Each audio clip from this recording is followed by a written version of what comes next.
Imagine-toi au sommet d'un temple perché sur une montagne chinoise. Il est à peine 4h30 du matin. Le ciel est encore sombre. Et pourtant, les moines sont déjà debout, pas pour courir après la productivité, mais pour préparer leur esprit à dominer la journée. Dans cette vidéo, je vais te révéler comment les maîtres zen, les samouraïs et les sages taoïstes transformaient leur matin en arme secrète. Parce que oui, si tu rates ton matin, tu trahis ta mission. Reste jusqu'au bout, parce que ce que tu vas entendre pourrait transformer à jamais ton rapport à la discipline. Le matin forge l'homme, pas le soir. La philosophie asiatique ne célèbre pas les longues nuits. Elle honore le calme lucide de l'aube. Lao Tzu disait « Ceux qui maîtrisent leur matin n'ont plus besoin de forcer leur vie ». Et pourtant, chaque jour, des hommes se réveillent déjà perdus, bombardés par les écrans, les notifications, les tâches sans fin. Ils n'ont pas échoué dans leur journée, ils ont échoué dès l'aube. Voici comment ne plus jamais faire partie de ces hommes. Étape 1. Le démonia, trouver ta raison de te lever. Les Grecs parlaient de démonia. Les moines zen parlent de voix. Les deux désignent la même chose,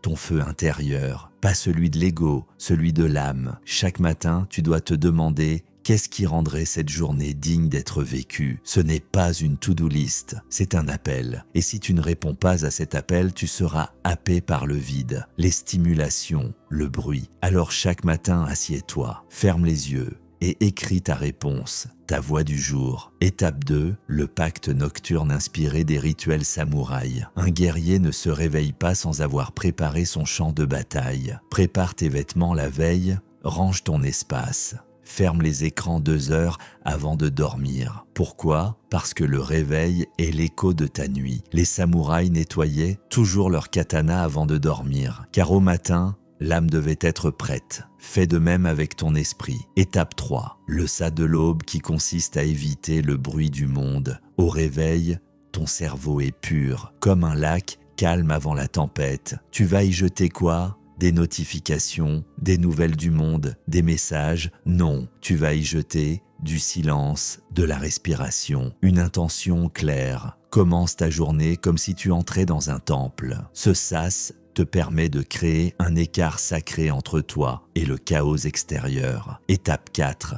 la régularité tranchante, autrement appelée la lame de l'autodiscipline. Les moines zen ne choisissent pas s'ils méditent le matin, ils le font, point. Pourquoi? Parce qu'une habitude, c'est une lame. Mal utilisée, elle t'abîme. Bien utilisée, elle te forge. La science et les sages sont d'accord. 30 jours pour créer une identité nouvelle. 10 jours de lutte mentale. 10 jours de doute et adaptation. 10 jours de transformation profonde. Rappelle-toi, la difficulté est le prix de l'ancrage. Étape 5. Le rappel de la mort. Les moines japonais méditaient sur la mort, non pas pour se plomber, mais pour se réveiller. Et si aujourd'hui était mon dernier lever de soleil, tu ne peux pas perdre une journée quand tu sais qu'elle est peut-être la dernière. C'est ce que Steve Jobs faisait, c'est ce que Musashi faisait, c'est ce que tu dois faire. Étape 6, visualisation négative, prépare ton bouclier mental, prépare ton esprit au défi. Dès le matin, dis-toi: aujourd'hui, je croiserai des gens ingrats, mous, agressifs, et je resterai centré. Cette pratique stoïcienne est la même que celle des guerriers zen. Ils savaient